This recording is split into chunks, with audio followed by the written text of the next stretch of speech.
Hello, everyone. Happy Saturday night. Welcome into Sports Talk Chicago with Joey Christopoulos right here on WLS AM 890. So happy to have you here.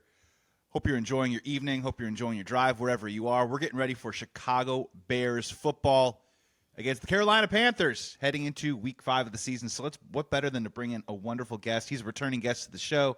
He's the assistant editor of the Bears Wire. You might have seen him on NBC Sports Chicago during Chicago Football Night in America, or Chicago Football Night in Chicago. I'm going to get it right, I swear, one of these days.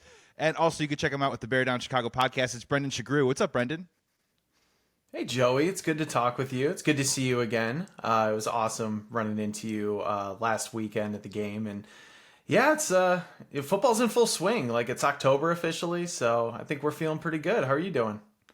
I'm doing wonderful. We had a great time last Sunday at the CHGO tailgate, hanging out with a bunch of diehard Bears fans. And honestly, I believe at the time we were all a little nervous. When people were asking me how I was feeling that morning, I was saying terrified. Because at that point, heading into that Rams game, I think I was kind of playing more on the emotions of hope than the actual feeling or the actual feelings of expectation. And luckily, the Chicago Bears came out with a victory. And this kind of opens us up to our first question, Brendan, where I just like asking this of not only people that follow the team and analyze the team, but also as fans as general, because there has been a lot of angst heading into this first month of the season. I understand that it's all a work in progress with the rookie quarterback. But after the type of offseason that we had, Brendan, when you get the number 1 pick, you draft Caleb Williams, you're seeing the memes, you're seeing him in and around town, you're seeing the Chicago Bears on Hard Knocks. I was geared up for some fun. And I don't know how much I've gotten in that first month of the season. So even after that Rams victory last week, Brendan, we will open it up here. Are you having fun yet with this season? A little bit or not yet? Do you feel like the kid on Halloween? It's a perfect time to talk about this, where you get the fun size. You're like, this isn't fun. Like, this is just, I feel gypped with the candy. Yes. I feel like that's how you feel, unfortunately. I am still having fun. I am, because I expected this to be kind of a slow start. I was very much drinking the Kool-Aid a little bit when it comes to the full season, that I think this team is going to be pretty good when January comes. But I always know that rookie quarterbacks start out slow, and especially with a new offense, a new offensive coordinator, there's a lot of new pieces here. And I will preface this by saying part of the reason I'm having fun is during the primetime game in week 2 against the Houston Texans, I was actually in Hawaii. So let me tell you, losses like that are so much better when you're watching it on a beach.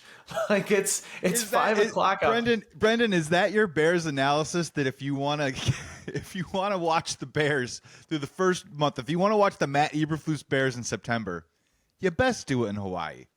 I 100% advocate for Bears fans watching the games in Hawaii, because one, the time difference is so drastic. Lovely. That the noon games kick off at 7. So if they lose, if it's a bad game, you know what? It's 10 a.m. The day can only go up from there. And same thing with the primetime game.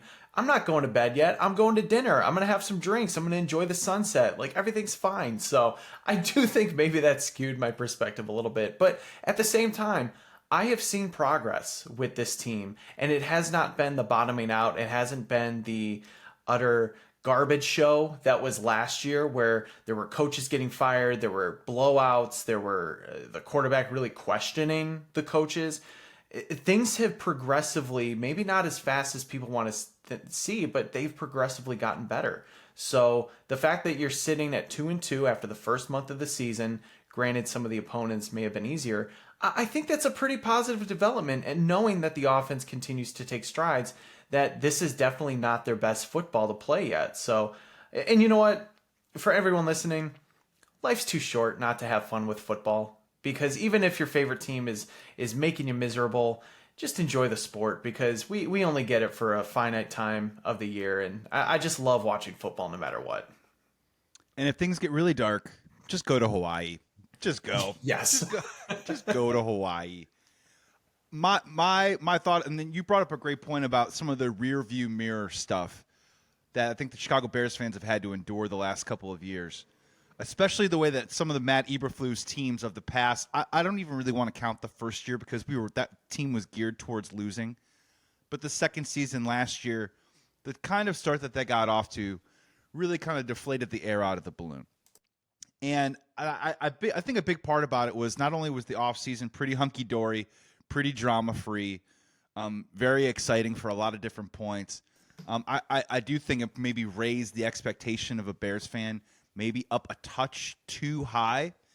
The only reason why I asked that question about the fun aspect is for the first 4 games for the first 3 games, at least 180 minutes of football, we only had the lead for 7 minutes and 52 seconds. Last week against the Rams, we actually got to see some of that where we had the lead at least at halftime. It was an ugly first half. But then in the second half, I thought we got to see moments where, hey, DeAndre Swift is in space. Hey, Caleb Williams throws a dot to DJ Moore in the end zone. Those are the types of things that I think Chicago Bears fans were waiting to see. And now my hope is, Brendan, moving into this Carolina game, that the Chicago Bears can build off of that. In turn, Chicago Bears fans have more fun. But I just think some of the consistency and some of the progress that we've seen in glimpses, I'm hoping it comes together this week against the Carolina Panthers.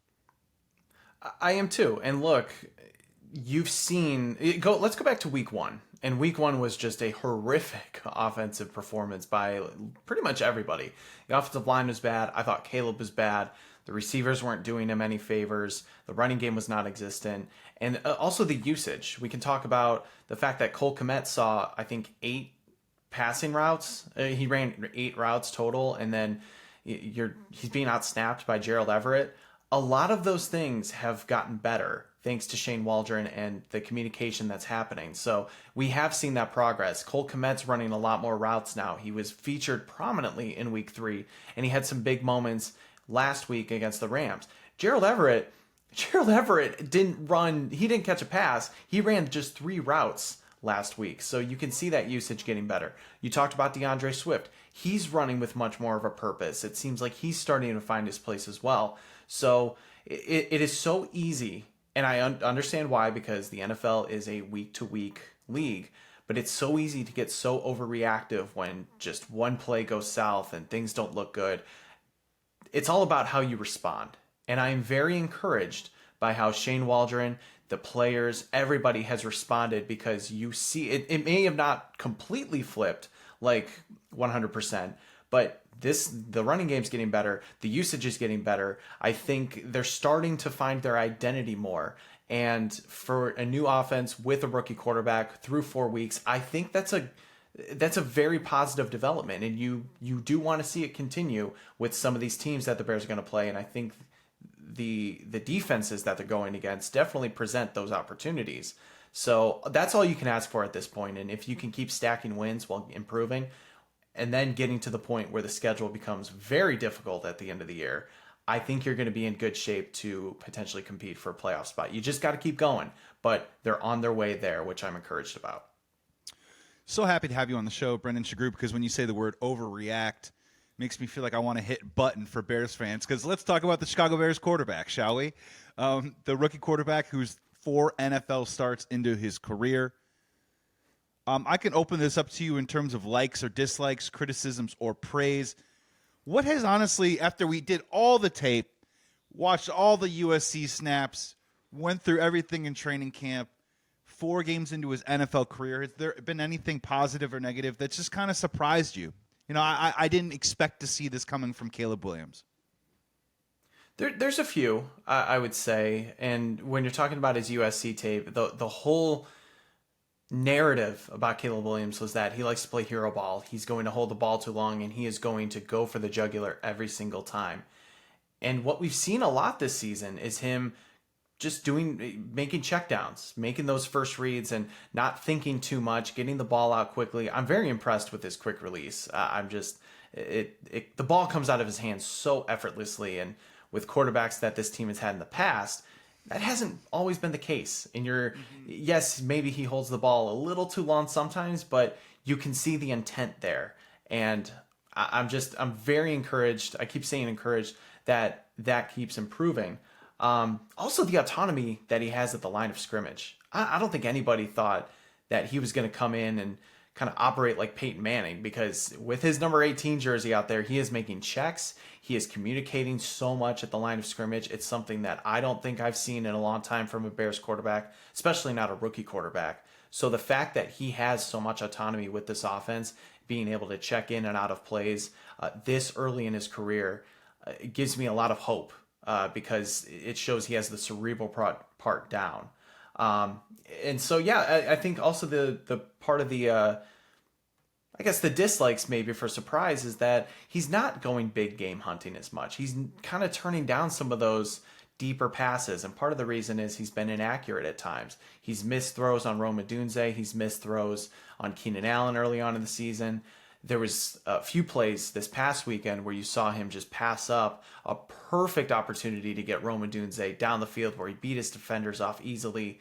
So you do want to see that a little bit more. But he did talk in his press conference this past week that he has kind of had to learn how to take that check down and just get the easy yards, because that's not something he did at the college level. So he's learning how to become a pro quarterback. And I'll also say I'm very, maybe not surprised, but just happy to see that his fourth quarter numbers have been much better than his first half and especially third quarter stats. He has an 85.9 rating and the best completion percentage in that quarter.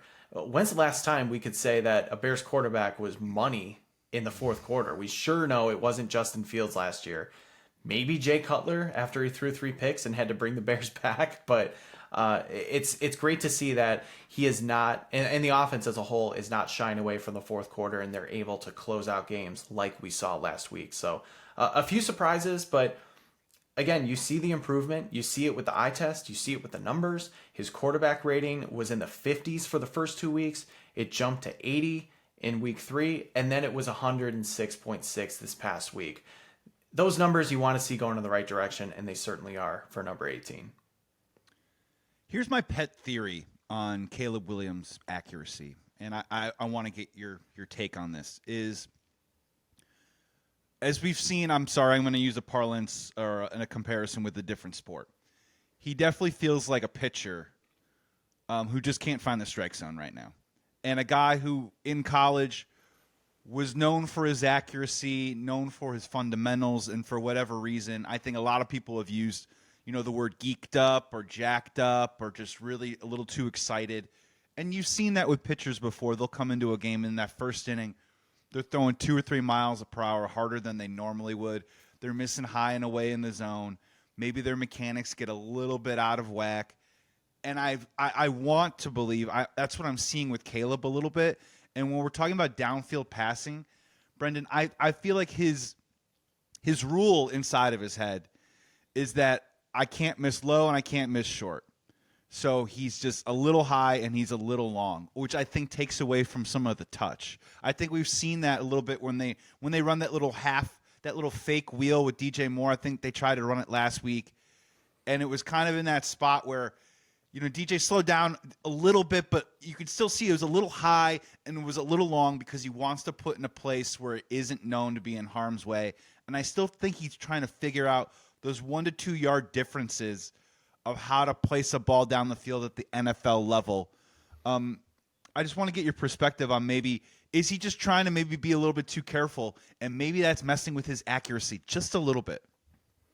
Oh, I think it's very possible. And I'm glad you brought up the fact that the NFL, like trying to match NFL speeds and putting it in the right place where he can understand like where the receiver can go get it. He's done that at times, but you're right. He's overthrown guys, or maybe he's taken the safe play to just throw it out of bounds and making sure that I'm not going to turn it over.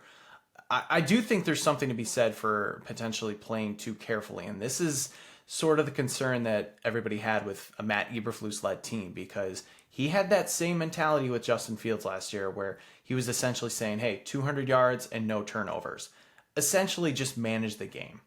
And for a quarterback in his third year, like Justin Fields was, you don't want to see that. You want to see him actually win games because of his arm or because of his legs, depending on what he's doing. You don't want coaches to outcoach the aggressiveness out of a quarterback, especially a rookie quarterback, because part of the reason that Caleb Williams was so special was his ability to make plays off off kilter and be able to throw the ball downfield, just running out to the sidelines. I mean, we saw it in the preseason. You don't want to outcoach that just because there's a chance that it could wind up as a turnover.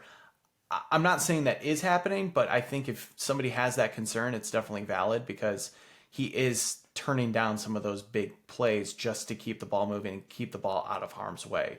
So I think it's a mix of things. But at the same time, I think going back to what you said before with learning NFL offensive speeds, it's going to take time to develop that. I don't think every quarterback just comes out and has the deep ball ready to go. There definitely is a rhythm to it, and I do like your baseball analogy. I think another analogy you can use is potentially for a three-pointer basketball player. Somebody like Steph Curry, maybe he's good at the layups, at getting things at the rim, but he's also shown to be that sharpshooter outside the marker. And if that's not hitting, like, are you just going to stop doing it? No, you're going to keep shooting. You're going to find your rhythm. So, again, I'm not too concerned about it right now.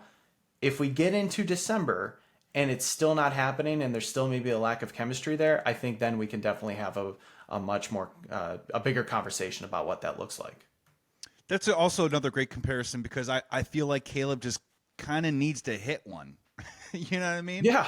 And he knows what it feels like. I'm going to stack a baseball analogy on top of a basketball analogy on top of a golf analogy, Brendan. He just needs to get that feel a little bit. You mean you hit a couple of greens, and then next thing you know, let's see how far. We'll get to curling by the time. We'll have curling analogies. Cricket, it's all going to happen. Yeah. Another one on Caleb Williams that I found to be very interesting, another little pet theory that I have. I'm not the only one in town that feels this way, is that I feel like ever since week 1, and he said it in his presser after the Los Angeles Rams win, is I think at times, Caleb wants to play fast. And I think that there's something that he sees, and when you're talking about, you so astutely pointed out that he has this autonomy at the line of scrimmage. And I also love for a rookie quarterback in his 4th NFL start, when he wants to talk about being in a flow and being in a rhythm, I think that is a subtle overture or even an endorsement that I think at times for maybe 4 or 5 plays at a time, I think he'd like to play fast, as in almost 20 seconds from snap to snap, and see if he can just look at some vanilla coverages without a lot of pre-snap motion for about 4 or 5 plays and see what he can do. Would you endorse that type of mentality, and do you think that's something that maybe Bears fans should keep an eye on in the coming weeks, is maybe a fascinating wrinkle that helps get this offense going even more? I think so. And going back to week 1, he was playing way too fast because he was rushing his throws. He was getting the ball out too quickly. The receivers weren't out of their breaks yet. You do see him slowing down a little bit, but I think it's also part of just what's happening with the offensive line too. Pressure keeps coming. Defenses know that, hey, to get a rookie quarterback off of his game, we're just going to load the box and send a bunch of guys, and at some point he's going to start seeing ghosts and he's going to start rushing his plays because he knows he needs to get the ball out faster. Now, going back to what Shane Waldron has done, I think he has done a decent job of getting some of those quick plays, whether it's screens, whether it's short curls, and letting him get into a rhythm. I loved what we saw early on against the Texans. I thought he was very much in control there, and the offense was moving fast, but not too fast, and he was definitely in a rhythm. I think he went for 6 for 6 to start the game, and then things started to unravel there, unfortunately. But I think it's definitely something that the Bears can continue to do, and they will do. But Caleb himself has to kind of pick and choose his moments. Like, all right, I know this is there. I know that I can get the ball out quick, but don't be afraid to extend the play. Don't be afraid to move out of the pocket. And you're starting to see that a little bit more. I feel like his comfort inside the pocket is night and day from where it was from week 1 to week 4. Even though there are still some sacks, there are still some things happening. It's not perfect by any means. I'm not trying to say that he's definitely found it, but like I said, you could just see the progress, especially when it comes to operating the pocket. We're talking to Bears Wire's Brendan Sugrue here on Sports Talk Chicago with Joey Christopoulos right here on WLS AM 890. Brendan, let's move on to another topic here. I'm going to keep this simple for you. What is your biggest concern moving forward right now for the Chicago Bears? I'm going to give you some options. If you'd like to go off the board, you're more than welcome. But biggest concern for the Chicago Bears moving forward, is it our head coach, Matt Eberflus? Is it our offensive coordinator, Shane Waldron? Is it the current state and maybe future flux of our offensive line? Is it Keenan Allen's health, or is it door number 6, something I didn't mention yet? I'm going to go through door number 3, Bob. It is the offensive line, unfortunately. And I was thinking about this. Part of me wants to say Matt Eberflus because he has definitely made some boneheaded decisions and decisions that I don't think you can make in year 3 as a head coach. But good players and good rosters can overcome bad coaching. I truly believe that because we've seen it with other teams. We've seen other teams overachieve. And just where this offensive line is right now, I am very much concerned about what this is going to look like for the rest of the season. They just continue to look overmatched. They're hurt right now. Darnell Wright's dealing with a back injury, and he just does not look like the same player that we saw last year. And that's definitely concerning because he should be your best lineman as a 2023 first-round pick. Right guard, Matt Pryor and Nate Davis have sort of shuffled, and things just kind of look the same there. I guess you could say Matt Pryor was a little bit of an upgrade, but now he has to play left guard because guess what? Tevin Jenkins is hurt. But the problem is Tevin Jenkins, even when he's on the field, he has not looked good all season long. Going back to last year's finale against the Green Bay Packers, he just does not look like the player that we saw in 2022 and for most of 2023. He's definitely the lowest graded PFF player on that offensive line. I think he had a pass rush win rate of 0 before he got hurt last week, which is definitely a concern. So your left guard has an issue. Your center, Coleman Shelton, just continues to get bullied and is on the ground almost every third play. The other backup options are hurt right now. Ryan Bates won't come off IR potentially until the next week. We'll see. We got to see where he's at. Larry Borum's still hurt, so the depth right there isn't that good. And then Braxton Jones, he also doesn't look like the same player. And I know he's not supposed to be that top elite tackle, but he has played better than in the past than what he's doing now. And some could say that neck injury that he suffered last year is impacting him as well. So there's really not a good feeling anywhere on the offensive line right now. And there's a lot of question marks behind them. Can Karan Amagaje be somebody that can count it on in his rookie year? I don't know. I know the plan wasn't to play him much this year and let it be a redshirt year. Is Doug Kramer, the new Bears fullback apparently, is he going to now be an option at center? He did well at fullback, but they don't seem inclined to try that either. Is Nate Davis going to have to play right guard now with Matt Pryor playing left guard if Tevin Jenkins can't go? There's just a lot of question marks, and there's been too much shuffling right now to feel comfortable for Caleb Williams. And I know they're probably going to shuffle again because this just can't. They can't keep this up, especially against poor defenses. Like the Rams had a very poor pass rush, and they were still able to get after Caleb Williams. He only took a few sacks, but a few of those, he would have had a lot more if there weren't defensive holdings and pass interferences that allowed them to move the ball down the field. So if you're concerned about the offensive line, you have every right to be because it just doesn't seem like it's getting better. Door number 3, scary door. Not a good door. You picked the correct door. Matt Eberflus, you're making a great point. I think I'm skeptical, borderline on the fence, probably pretty sure. I don't know if Matt Eberflus is a good head coach. I think he's a good defensive coordinator. I don't think or as of right now, I don't think he's proved to be a good head coach. But again, as of last year, he had a 5-3 finish. So he did walk out of the year, I think, feeling a little bit better about our program, about the Chicago Bears than we did walking into the year last year. So I think that's a plus. I think he'll be okay. I'm with you on the offensive line, and this thing is not going away anytime soon. I guess the good news, or maybe one of the rays of hope when you talk about the Larry Borums of the world, or you talk about Ryan Bates, is that after this Carolina Panthers game, they go to London for Jacksonville, and then they get the bye week. So in theory, that's 3.5 full weeks where you're hoping that you would have your full complement of, I'm not going to say weapons with the offensive line, full complement of participants, if you will, with everybody coming back, hopefully by the time for that Washington game that following week after the bye. I think you walked through the offensive line perfectly, with each of them having a bit of a concern. My question for you is, who's the best offensive lineman on the team right now? If you had to give it to somebody, is it Darnell Wright with a bad back, or is it's nobody in the interior for me. So it's got to come down to Braxton Jones and Darnell Wright, and this is more of a participation trophy than it is, trying to put some praise on somebody. Can I say Doug Kramer because he nailed both of his snaps at fullback? Oh gosh, that's tough. That really is tough. It feels like it's difficult, right? And that's the problem. Yeah. Is this is a larger issue, which we're not going to get to because we're going to break in a second. But isn't that a larger issue that we don't have really any kind of building blocks? I mean, we want to say that Darnell Wright is a building block, but we do have that concern about his back. I'm still going to maybe put him in the long-term category of a possibility.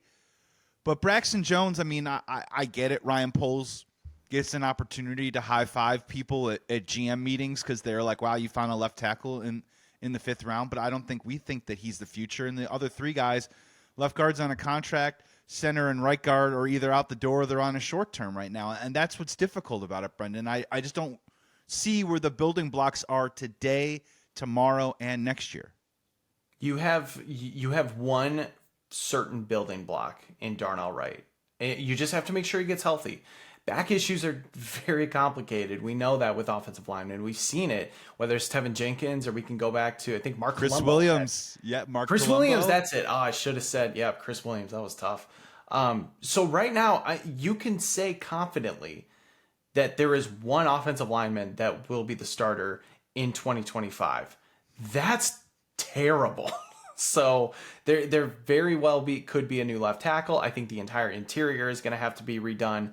I don't see Nate Davis being on this team going forward. So there's going to be a lot of work being done, and that's really bad to say when it's only week 5 in the 2024 season.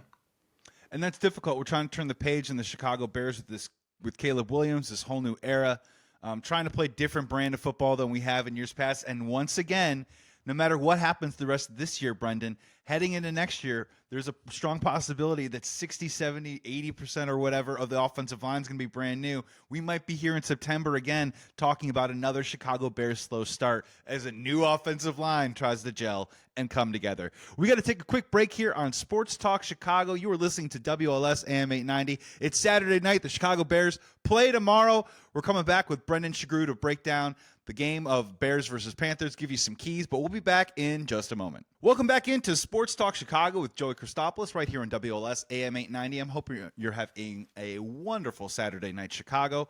We're talking Chicago Bears football, playing the Carolina Panthers tomorrow at noon at beautiful Soldier Field. We're talking to Bears Wire's Brendan Sugrue here on the program. All right, Brendan, usually in our second block here, we start breaking down the keys to a Chicago Bears victory versus whatever opponent they're about to take on. Chicago Bears now 2-2, looking to go 3-2 before they head to London to take on the Jacksonville Jaguars. Carolina Panthers, we've got a lot of history with them in the last couple of years, from whether it's DJ Moore, the Ryan Poles trade. Andy Dalton is at quarterback and will be under center. So you're going to hit first, my friend. You're hitting leadoff. What is the first key to a Chicago Bears win versus the Carolina Panthers this week? All right, I'm going to keep this very simple. The key is to lock Andy Dalton in his hotel room so he's safe but cannot get out, and the Panthers have to start Bryce Young, and we are going to coast to an easy win, my friend. That's it. No, I'm just kidding. Just illegal behavior? We just need to break several laws. I don't know if it's illegal. It's just like, hey, man, your door's broken. Sorry, we can't get to it until 3:15 p.m. We'll figure it out, though. No, unfortunately, the Panthers do look better with Andy Dalton, and I knew this would happen. Andy Dalton in his one game last year, he looked very, very good, and of course, as soon as he took over for Young, the offense just miraculously, quote-unquote, got better. Maybe it's because of the quarterback. But look, let's start with the Bears offense and the Panthers defense. We said this last week, or at least I did. A lot of people probably did.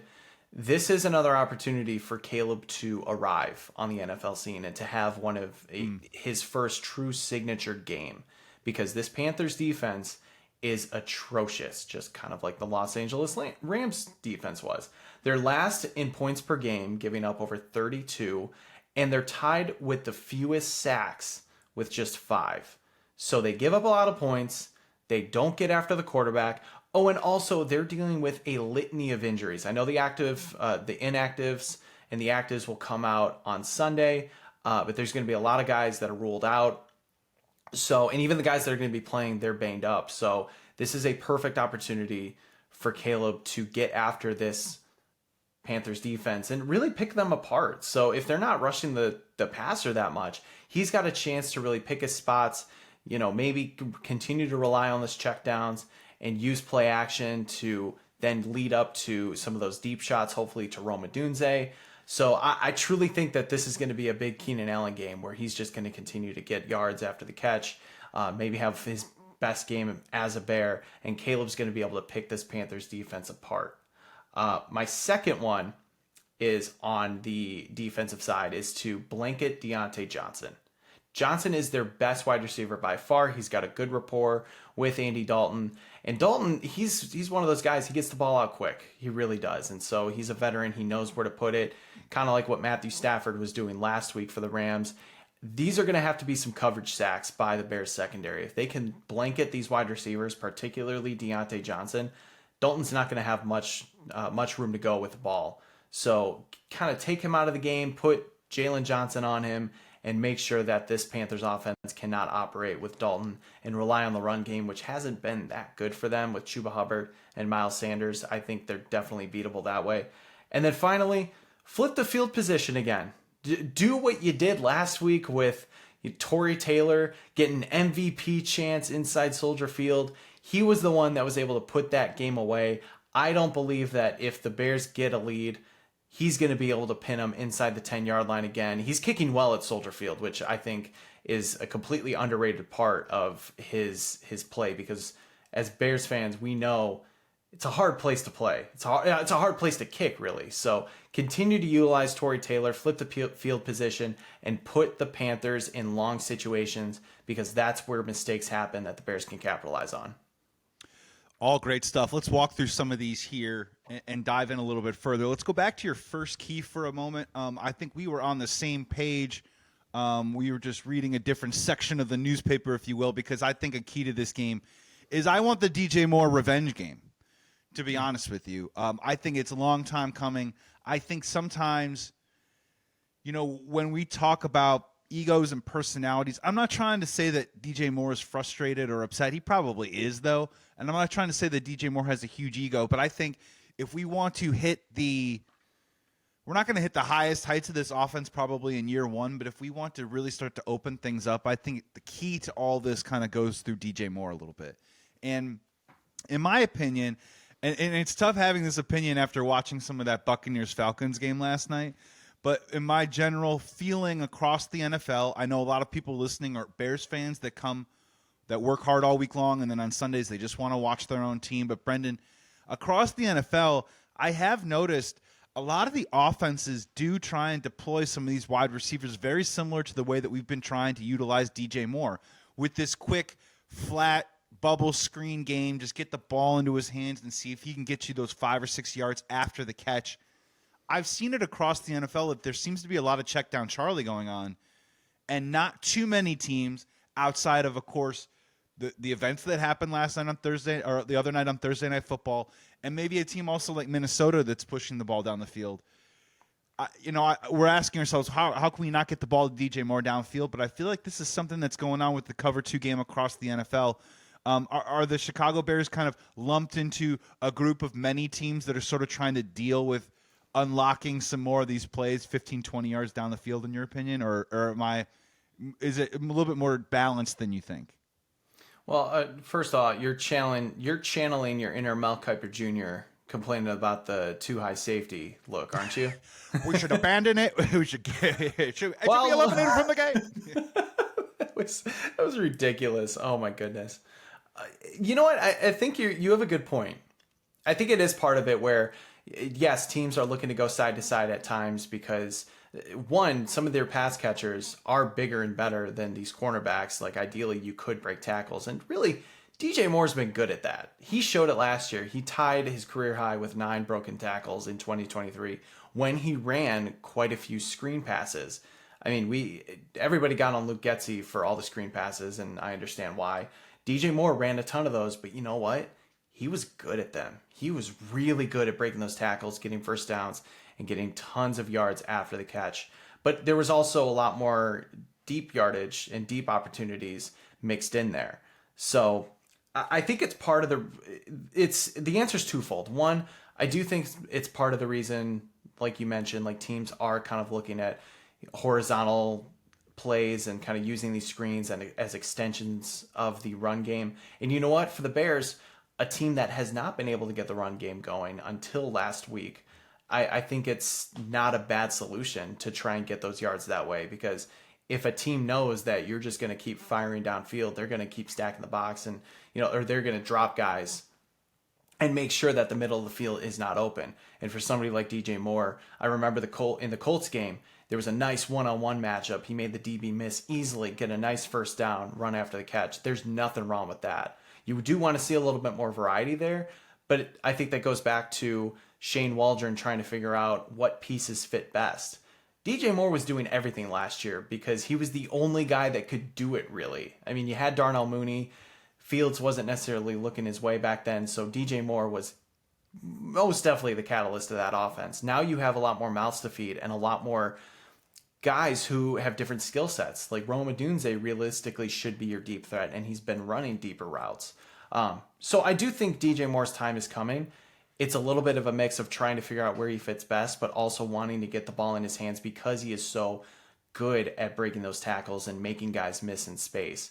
But to your first point quickly, as for his frustration, yeah, he admitted to being frustrated because he said, like, we're still trying to get on the same page and everything, but it's not directed at Caleb Williams. I don't know if it's directed at the offense, or maybe it's just, hey, we're still trying to find our footing, and he knows that it's coming. I think DJ Moore is getting unfairly criticized, and there was a lot of noise on social media this week. I'm sure you saw it with his press conference where he was clearly joking about having conversations with Caleb on the sideline. But you're right, DJ Moore's time is coming. I'm not sure if it's coming this week, but I definitely know it's coming. Oh, I think it's coming this week. Well, and this is this is honestly, like, when we talk about some of the fun aspects, just having these conversations, Brendan, where you're saying Keenan Allen and I'm saying DJ Moore, I think those are the type of fun conversations that Chicago Bears have wanted to have for years, and especially this offseason. And I'm hoping one of us is correct, because then that also means that the offense takes a step forward. And you're making a really great point too, that, man, it's probably a real chicken and the egg situation right now, where we've walked through a rookie quarterback that we like a lot that's dealing with some accuracy issues downfield. We've walked through an offensive line that we don't like very much. And then we just, we go person by person and we look at some of the depth that's been eroded, and we have a lot of major concerns. And then, of course, there are a lot of Bears fans in this town, rightfully so in this case, but it is a bit of a cliche that go after the offensive coordinator. So if you add all this up a little bit, I'm sure tiny little pieces of this maybe lead up to why DJ Moore hasn't gotten going yet. And also throw in there that Keenan Allen hasn't necessarily been healthy on the other side of the field, or even running the slot on the inside. So I'm just really curious to see how this plays out this Sunday, because I'm with you. This is a great opportunity for the Chicago Bears to not only put some points on the board, but honestly kind of look good doing it. And feel good doing it, and you need to have some of these moments to have them carry over and see these moments of success so that they can continue to grow and flourish. And when I talk about fun with the Chicago Bears people, that's kind of a part of it, right? I want to see just a 7-play, 75-yard drive where Caleb just kind of rips it down the field. Man, that was clean, that was efficient. Maybe it doesn't lead to them winning the game, but those are glimpses that can lead to a larger whole that creates more consistency moving forward. To your second point, Brendan, I'm really curious to see. My big pet thing heading into the year was that if you looked at some of these matchups between the Bears' opponents and the Bears' defensive line, I feel like that there's going to be moments in time where the Chicago Bears play some pretty poor offensive lines from a defensive perspective. And then I think they're going to see some of the best, most elite offensive lines in the NFL. And I feel like that the defensive line might have a little bit of a Jekyll and Hyde type of season. And I think it's going to confuse Bears fans. I'm not going to go as far as to say that the Carolina Panthers have an elite offensive line, but honestly, I think they have a pretty good one. You know, I didn't watch every single snap of Andy Dalton the last couple weeks, but for the most part, as you said, he's getting the ball out quick. He's not really getting touched. Their running game is fine, but I think this could be a week where the defensive line, I will be really interested to see if they step up to the challenge, because I do think the Panthers are a better offensive line unit than we've seen from some of the other iterations the first couple weeks of the season. They are. They definitely are. And I think there was a very telling stat early on when it came to Bryce Young where it said, I don't have it verbatim, but essentially it was that he was far and away the reason that he took so many sacks. It wasn't on the offensive line. It was definitely a quarterback problem. And you're not seeing that with Dalton because of what we said. He gets the ball out quickly. And that's why I said there have to be coverage sacks where the Bears back seven can lock up these Panthers wide receivers and make sure Dalton can't go anywhere with the ball and he's got to eat it, where Montez Sweat can finally get in, or somebody like Darrell Taylor or Javon Dexter, who's looking much better. I don't think you're going to do much when it comes to, you might have to blitz more, but then with Dalton being able to get the ball out quickly, does he find that weak spot of the defense and be able to find that tight end or wide receiver? They're definitely weaker without Adam Thielen. I think Xavier Legette is kind of starting to come into his own a little bit, which is unfortunate timing for the Bears. But at the same time, this receiving crew doesn't necessarily scare me, and the Bears secondary should clearly outmatch them. It's just a matter of if they will. But the offensive line is pretty good. So this may not be like a big, getting after the quarterback game. They may just have to rely on their secondary more than anything to create those plays. Yeah, and the secondary's done a really good job of, honestly, there's been a couple of some run plays, but eliminating the huge plays, letting guys get behind them. They've done a really good job of that so far this year, and hopefully they continue that moving forward. We are here with Bears Wire's Brendan Sugrue right here on Sports Talk Chicago. You're listening to WLS AM 890. Happy Saturday night. It's time, Brendan. It's final score prediction time. Before we get out of here, do you have the Chicago Bears beating the Carolina Panthers? And if so, by what score? Joey, the Bears are 6-1 against the Panthers since 2010. They beat them with Todd Collins throwing 4 interceptions in one of the worst football games I think Bears fans have ever seen in 2010. They beat them with Tyson Bagent in the all-orange uniforms. They beat them with Mitchell Trubisky throwing 7 total passes. They are going to beat the Panthers with Caleb Williams, with them coming to Chicago as the final revenge piece for the trade. I guess it's not really revenge. It's just more, hey, you guys screwed up, and you're going to live with it now with Caleb Williams and Darnell Wright, Tyreek Stevenson. It's Tabasco Taylor. in the eyes now. It's Tabasco in the eyes at this point. Yeah. Yes, I have the final. Yes, I have the final score: Bears 27, Panthers 19. Wow, we're so close. We're so close. They've beaten them on a plane. They've beaten them on a train. They've beaten them on a boat. They're going to beat them on a moat. They're going to beat them at Soldier Field. I'm going 27-17. The Chicago Bears are going to win. I'm right with you on the 27 number. Chicago Bears so far, they seem to be giving up in the range of about 16 to 20-ish points every single week. You're still in that ballpark too as well. And there is a part of me that, and this is a part of maybe that fun off-season Bears fan part of me that's just so hungry and so excited to see it. There is a part of me that wants to believe this could become a laugher, right? I mean, in my bones, right? Like my spirit wants to say like 35-13. And as you mentioned, like this is the coming out game for Caleb Williams. I'm going to go a step or two below that, I believe, as you are too as well, where I do like that we put up 24 points last week. I'm hopeful that we've played some really poor offensive first halves throughout this year. Yes. We are at home. We're playing the Carolina Panthers. This is a great opportunity. When we talk about the first 15 that honestly Shane Waldron was lauded for last year, everyone said, wow, he actually puts together a really great first 15. We have not seen it here in Chicago to this point. and I'm hoping for more of a four-quarter offensively balanced effort. I think we can get to 27 points in this one. I do like DJ Moore for over 100 yards in this game, possibly a touch too as well. But yeah, 27-17, and Brendan, we're very close to this one, and I'm hoping for a big day for the Bears offense and a solid win, right? Like, what's the adjective that you're looking for? Convincing win, solid win, dominating win. You know what I mean? Somewhere, I think convincing or solid. I'll go for that. It needs. Well, I shouldn't say it needs. It would be great if this was a kick your feet up on the table and just relax and watch as you're watching some stress-free football in the fourth quarter because everything's in hand.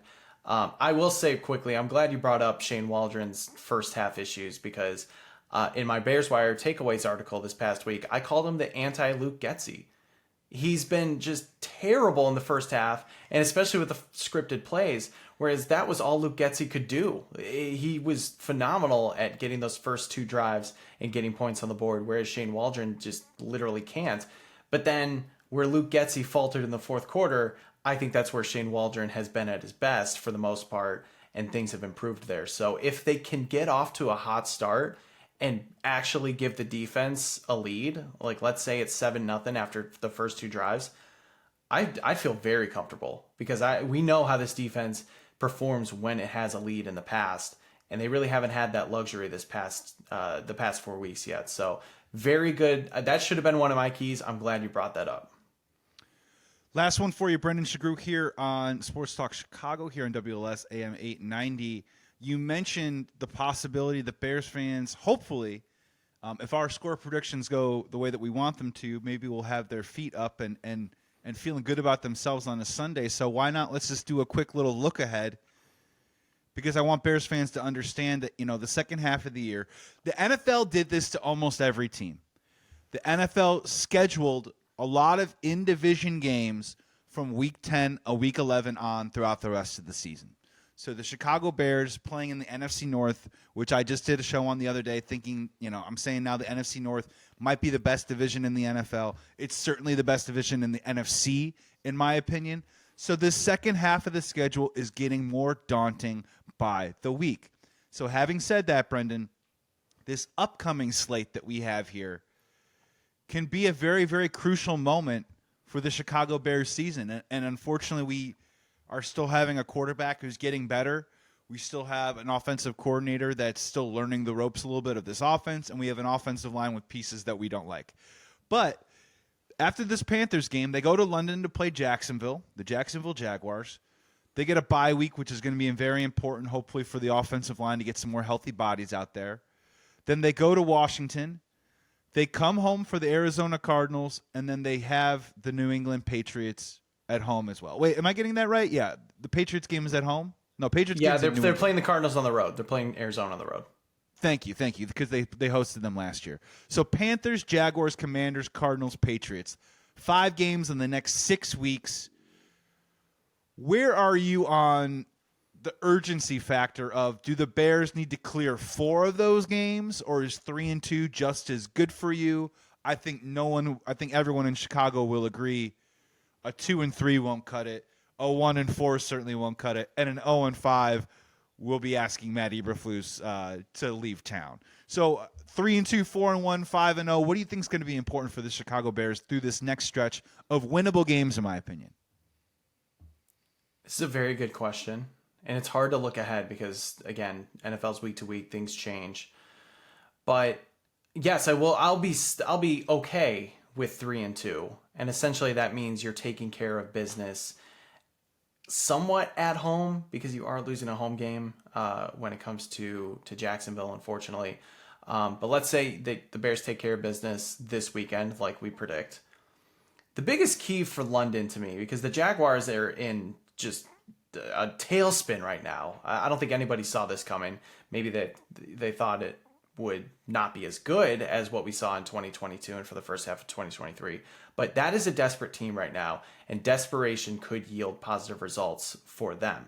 They're playing in London this weekend too, so I think it's important and imperative that the Bears get to London as soon as they can after this Panthers game. Get adjusted, get established, because I think you and I talked about this last week. Time zones matter and body clocks matter. They need time to adjust because, and I'll quickly, I know we're coming up on time. 5 years ago, I had a conversation with Earl Bennett. He was my first Bears interview ever once I started covering the team. And we had talked right after the Bears lost to the Raiders in London. And I asked him, what were some of the keys, do you think, what happened? And the first thing he told me was lack of preparation because they got to London too late. If you remember, the Raiders spent the whole week there. They were fully prepared. The Bears got there, I think, on Thursday or Friday. Didn't have enough time to adjust. And then he blamed the McCaskies for being cheap, and that's a whole nother thing. But I think the Bears need to get there early, establish themselves, and treat it as a home game and really just be prepared because the Jaguars are used to this. It very well could be a game where they drop just because of those conditions. You mentioned getting healthy after the bye week. The Commanders are a much scarier team than we thought. I think Cliff Kingsbury and Jane Daniels are cooking up something that may not be sustainable, but it's working now. And that's definitely something that could still be the case in a couple weeks. Their defense hasn't been that great. The Cardinals defense is giving up a ton of yards and a ton of points as well. So the Bears are facing some bad defenses. They're also getting some good injury luck. So I don't think it's out of the realm of possibilities that they could be 4-1. But at the very least, if you're 3-2, that leaves them at what, 5-4? Is that it? If I'm mathing correctly. Yeah. So 4-1 gets them to 6-3. 3-2 will get them to 5-4. And then, Okay. in my opinion, I think the Panthers game this Sunday, that Patriots game at the end of this stretch, I think those are a little bit of the gotta-have-it games.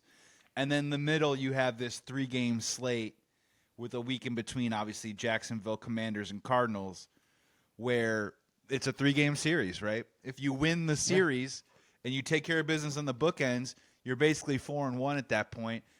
If you take care of the bookends and you lose the 2 out of the 3, you still end up 3-2. So it's interesting to see how it plays out. But you brought up such a great point that Bears fans need to keep an eye on, is that these next 5 opponents, the defenses are nothing to be scared of. And in some cases, some of them are actually substandard or pretty poor at this point in the season. So for the Chicago Bears, we believe in the defense. The offense is making progress on a week-to-week basis. I think that's something to hang your hat on moving forward, and that's what gives me optimism that hopefully the Chicago Bears are putting themselves in a pretty good position to then, I believe, November 17th is when the Chicago Bears take on the Green Bay Packers, and that's really when division play starts to happen, and roll the ball out and see what happens. Absolutely. I mean, it's all about just finding a way to stay competitive until that divisional gauntlet hits. And it's unfortunate. I think I'm happy for everybody in Europe and the Bears fans who get to see the Bears in London. It's a very big treat. I just get so nervous with London games because there's just so many variables where things can go wrong. But yeah, it's definitely shaping up for the Bears to get into the divisional games with a winning record and possibly in that playoff contention.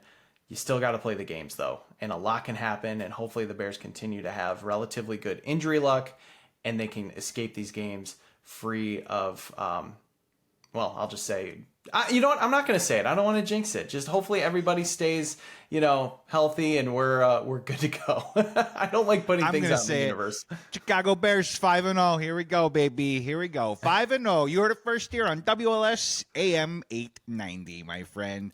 Brendan Sugrue, we got to get out of here, man. Thank you so much for joining the show. You're a good friend. You're even a better co-host, my friend. So give a shout out to whatever you want. Shout out the podcast. Shout out Bears Wire. Thanks for coming on Sports Talk Chicago. Absolutely, Joey. I always love talking ball with you. It was good to finally hang out with you as well. So get a little, our friendship finally blossoms with an in-person meeting. So I really appreciate more that. To come. More. Yes, definitely.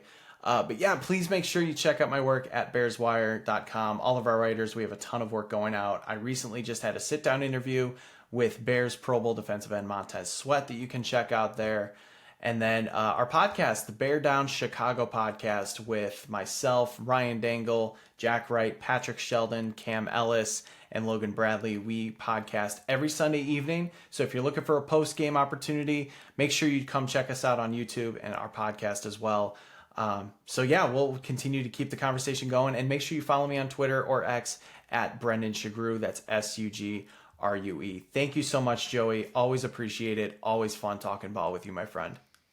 You're the man, especially when we're talking Chicago Bears football. That's going to do it here for the show. You can follow me on socials if you want to. You can follow me at Joey Sports Guy. This was Sports Talk Chicago on WLS AM 890. Thank you so much for tuning in. I appreciate the time. I appreciate the listen. Have a wonderful Saturday night. Go Bears, and we will see you next week.